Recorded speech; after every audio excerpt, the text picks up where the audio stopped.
दोस्तों, अक्सर बड़े बूढ़े कहा करते हैं कि लड़कियों को ज्यादा इत्र या परफ्यूम लगाकर रात को किसी सुनसान या अंधेरी जगहों पर नहीं जाना चाहिए, नहीं तो आसुरी शक्ति या जिन्नात उन लड़कियों पर हावी हो जाते हैं। ये कहानी भी एक ऐसी लड़की की है जो रात को इत्र लगाकर अपने प्रेमी से मिलने गई और बन गई एक जिन का शिकार। एपिसोड की शुरुआत होती है और हम रुखसार और उसके प्रेमी अशफाक को देखते हैं। दरअसल रुखसार के अब्बू चाहते थे कि अशफाक की नौकरी लग जाए, उसके बाद ही वो रुखसार का निकाह अशफाक से करेंगे। वहीं अशफाक पुलिस एग्जाम में पास हो गया है और वो पुलिस ट्रेनिंग के लिए 1 साल के लिए बाहर जा रहा है और इसलिए वो छुपकर रुखसार से मिलने उसके घर पर आता है और दोनों प्यार भरी बातें करते हैं। जहाँ अशफाक रुखसार से कहता है कि आज रात 9 बजे मेरी बस है तो तुम मुझसे मिलने जरूर आना, और वो उसे एक इत्र की बोतल भी देता है और कहता है कि जब भी तुम्हें मेरी याद आए इस इत्र को लगा लेना, जिससे कि हमें हमेशा एक दूसरे की याद आती रहे।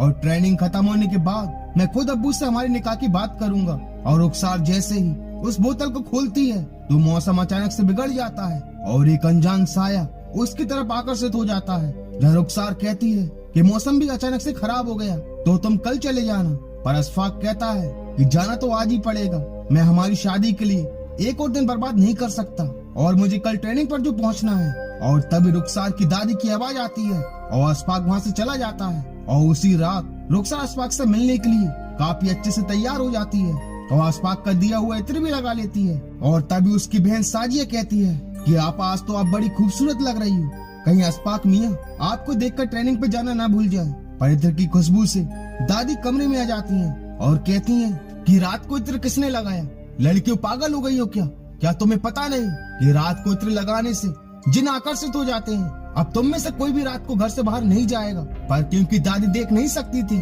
तो साजिया रुखसार को घर से चुपके से निकाल देती है। वहीं अशफाक बस स्टॉप पहुंच चुका था और रुखसार का इंतजार कर रहा था।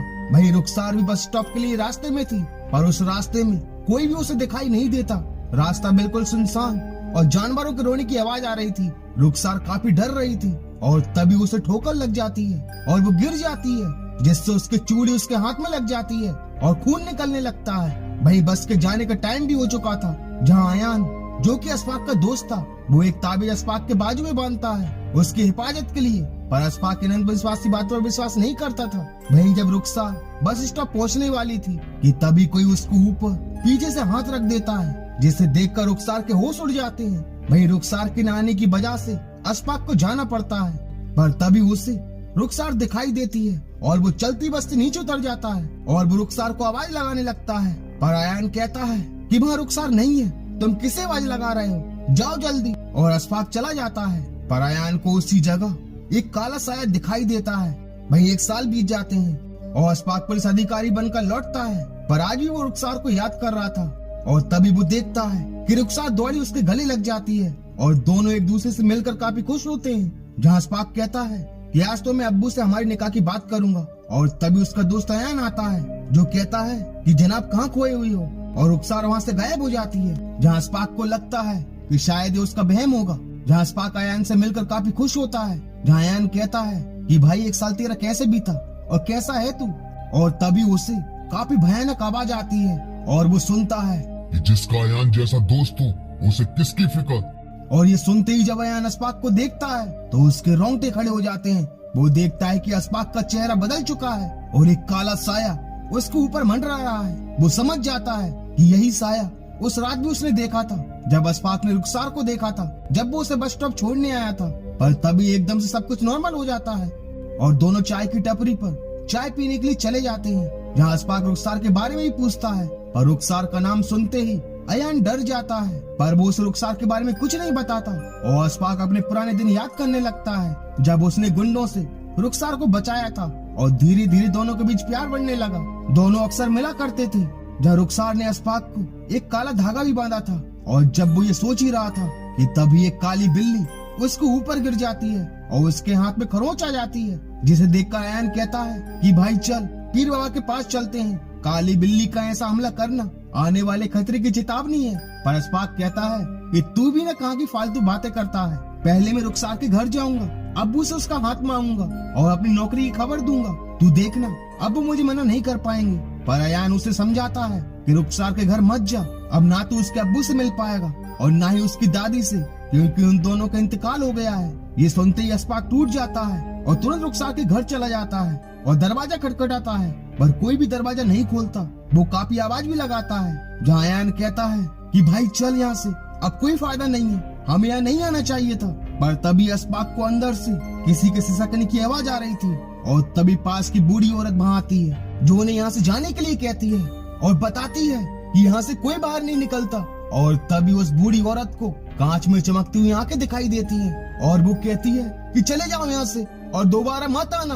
और अयान उसे जबरदस्ती वहाँ से ले जाता है और जब दोनों रास्ते में पहुँचते हैं तो उस जिन की मौजूदगी भी वहाँ थी। और तभी एक बिजली का खंभा अशफाक के ऊपर गिर जाता है, जिससे उसका पैर दब जाता है, जहाँ अयान बड़ी मुश्किल से उसका पैर बाहर निकालता है और उसे उसके घर ले जाता है। वही रात को अशफाक जब अपनी अम्मी से बात कर रहा होता है तो उसे उसकी अम्मी से पता चलता है कि रुखसार का अली के साथ निकाह हो गया है, अब वो किसी और की अमानत हो चुकी है, भूल जाओ उसे और अपनी जिंदगी में आगे बढ़। पर ये बात सुनकर अशफाक से रहा नहीं जाता। वो जानना चाहता है कि रुखसार ने इसका इंतजार क्यों नहीं किया, उसने उसे धोखा क्यों दिया। और वो सीधा रुखसार के घर जाकर दरवाजा खटखटाता है और इस बार दरवाजा रुखसार ही खोलती है। पर अशफाक के ऊपर पहाड़ जब टूटता है, जब वो देखता है कि रुखसार माँ बनने वाली है, जहाँ वो उससे पूछता भी है कि तुमने मेरा इंतजार क्यों नहीं किया, जहाँ रुखसार बताती है कि ये सब अचानक से हो गया। अब्बू और दादी के इंतकाल के बाद अली ने हमें संभाला, हमें सहारा दिया और इस वजह से हमने उससे निकाह कर लिया। पर अशफाक कहता है तुम चाहे कुछ भी कहो, पर मुझे पता है कि तुम मुझसे कुछ छुपा रही हो। कहाँ है अली, मैं उससे मिलना चाहता हूँ। और अशफाक घर के अंदर चला जाता है, जहाँ वो देखता है कि साजिया की हालत भी काफी खराब हो चुकी है, उसे पैरालाइज हो चुका है। और तभी अयान भी वहाँ जाता है और उसे वहाँ से ले जाने लगता है।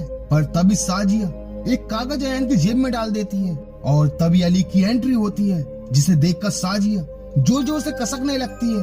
और तभी अली कहता है आपकी तारीफ, जहाँ रुखसार बताती है कि ये अशफाक है, हमारे दोस्त, अभी पुलिस ट्रेनिंग खत्म करके आए हैं। जहाँ अली कहता है कि आपने पहले तो कभी नहीं बताया हमें इनके बारे में। पर अयान जानता था कि ये अली नहीं, एक जिन है।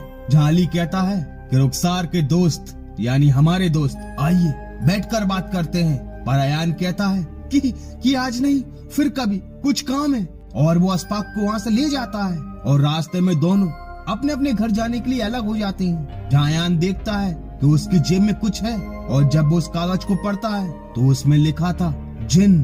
और इससे पहले कि अयान को समझ पाता, उसके सामने अली आ जाता है और अपने असली रूप में आकर अयान को मारने लगता है और उससे मौत के घाट उतार देता है। और जब अशफाक को ये बात पता चलती है तो वो सीधा उसके पास आ जाता है, जहाँ उसे वो कागज मिलता है जिसमें लिखा था जिन।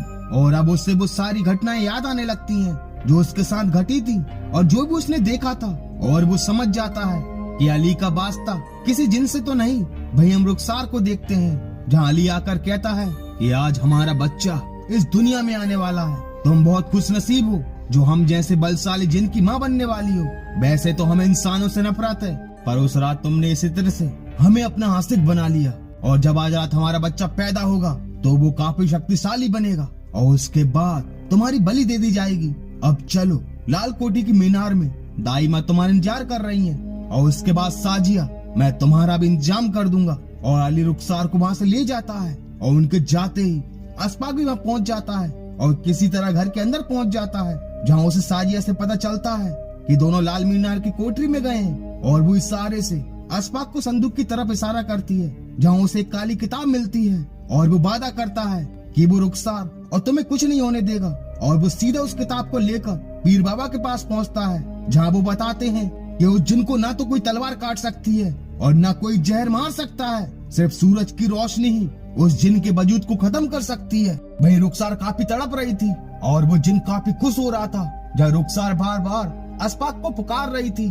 पर वो जिन इतनी आसानी से अशफाक को रुखसार के पास कैसे आने दे सकता था। वो जिन अशफाक को मारने और रोकने की पूरी कोशिश करता है। भाई वो दाई काफी कोशिश कर रही थी कि जल्द से जल्द उस जिन का बच्चा इस दुनिया में आ जाए और रुखसार की कुर्बानी दे दी जाए। पर अशफाक भी हार नहीं मानता, उसे किसी भी तरह उस जिन को खत्म करके रुखसार को बचाना था।